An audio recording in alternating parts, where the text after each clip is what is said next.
All right, for all my fellow aspirants out there, we're diving into a topic you absolutely have to know inside and out: India's National Critical Mineral Mission. And listen, this isn't just about rocks and mining. This is a huge piece of our national strategy for Atmanirbharta, self-reliance. And it's a critical step on our journey to becoming a Viksit Bharat, a developed India, by 2047. So you've got to be wondering, right, why this sudden, massive focus on this very specific list of 24 minerals? What is it about things like lithium, cobalt, and graphite that makes them so important all of a sudden? Well, the answer is actually pretty simple. They are the literal building blocks of our modern world. I mean, everything from the smartphone in your pocket, to the electric cars on our streets, to the super advanced semiconductors that power our entire digital economy, all of it runs on these critical minerals. So here's our game plan for this explainer. We're going to start with the big picture, the global race. Then we'll zoom in into India's mission, look at the strategy to secure our supply chain, see how we're building a whole ecosystem around it, and most importantly for you, we'll wrap up with the key takeaways for your exams. Okay, first things first. To really get why India's mission is so important, you have to understand the global problem it's trying to solve. You see, there is a full-blown global race for critical minerals happening right now, and India simply cannot afford to get left behind. So let's look at why this has all become so urgent. So what exactly is a critical mineral? Well, the definition really has two parts, and you need to remember both. First, these are minerals that are absolutely essential for our economy and our national security. But here's the kicker, the second part. Their supply chains are extremely vulnerable to being disrupted. Just think of them as the new oil. We need them for everything, but the supply can be cut off in a heartbeat. So what's really pushing us to act so fast? It really boils down to two huge forces. First, there's the geopolitical risk. The fact is, the production and, more importantly, the processing of these minerals are concentrated in just a handful of countries, with China being a major player. And things like the Russia-Ukraine war or sudden trade bans have been a massive wake-up call, showing us just how fragile these supply lines are. And second, it's about our own national commitments. India has made big promises, right? Net zero by 2070? To get there, we need a ton of batteries, solar panels, and wind turbines. And all of those are incredibly mineral hungry. The bottom line is, we can't hit our climate goals without a secure supply of these minerals. Simple as that. So with all that pressure, how is India responding? What's our big strategic move? Well, faced with these challenges, the government launched the National Critical Mineral Mission. This is our big, comprehensive, all-hands-on-deck answer. And this wasn't some quiet policy announcement. This came right from the Union budget speech. The finance minister laid out the mission's three core pillars crystal clear for everyone to see. Number one, boost what we can produce at home. Number two, build up our ability to recycle. And number three, get out there and actively acquire mineral assets overseas. This three-pronged attack is the very foundation of the entire mission. So what's the mission really trying to do? Well, it has two main goals. The first one is pretty straightforward. Secure the supply chain, period. Doesn't matter if it's from our own soil or from friendly countries abroad. But it's the second objective that makes this whole thing truly game-changing: to strengthen the entire value chain. We're not just talking about digging minerals out of the ground here. We're talking about the whole shebang, from exploration to processing, recycling, creating new tech, and even training people. And you know the government is serious when you see the kind of money they're putting behind it. We're talking about a whopping 16,300 crore rupees allocated just for this mission, running from financial year 2024-25 all the way to 2030-31. A number that big tells you this is a top-tier national priority. And if you break down that budget, the strategy becomes even clearer. Just look at this. A massive chunk, 12,600 crores, is going purely to securing the minerals, both at home and abroad.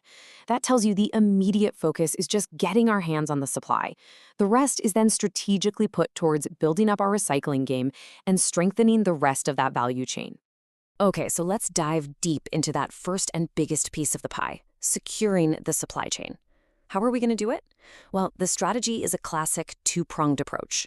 Look aggressively inside our own borders, while at the same time securing assets and partnerships outside our borders.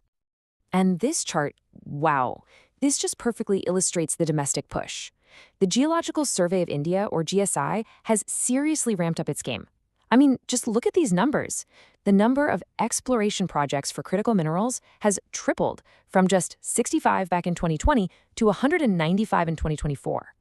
That is a massive signal of our intent to find and use our own domestic treasure. But hey, just finding the minerals is only the first step. The real goal is production.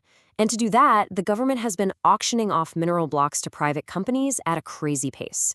We're talking 4 separate rounds of auctions in less than a year, putting dozens and dozens of blocks into play. This is all about moving from talk to action on a war footing. Okay, aspirants, get your notebooks out for this one. This is a keyword you absolutely have to know. Exploration license, or EL. This is a brand new type of license, a major policy reform. And the whole idea is to get private companies excited about doing the risky, expensive work of deep-seated mineral exploration by offering them a much better deal. Now, let's talk about the second prong of that strategy, going global. And for that, there's one name you need to remember, KABIL. That stands for Khanaj Bidesh India Limited.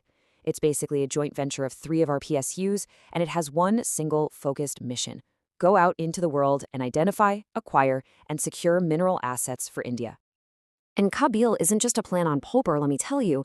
It's already out there making huge moves. This January, it signed a historic deal in Argentina to explore and develop 5 lithium brine blocks. That's India's first ever overseas lithium project.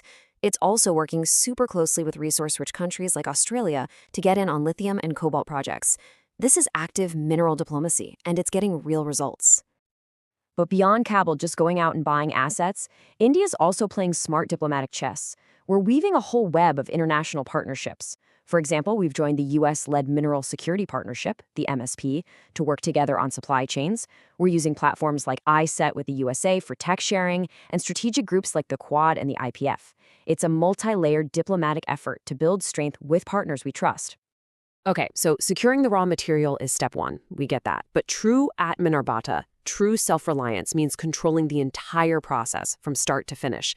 So the National Critical Mineral Mission goes way beyond just mining. It's about building a complete, self-sufficient ecosystem right here in India.